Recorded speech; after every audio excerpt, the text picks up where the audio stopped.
Eto para sa lahat, makinig kayo.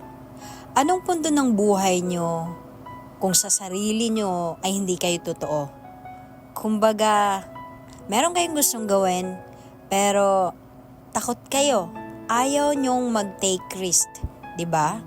Anong punto ng buhay nyo kung yung buhay mo is kunopya mo lang sa iba?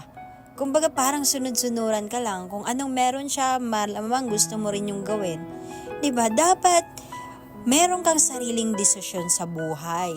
Dapat marunong kang humarap kung ano yung gusto mo talagang gawin sa buhay mo.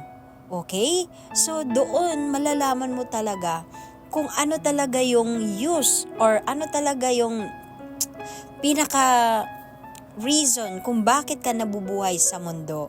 Okay? Hindi yung parang sunod-sunuran ka lang sa ibang tao. Dapat meron ka ring sariling desisyon sa buhay mo. Okay?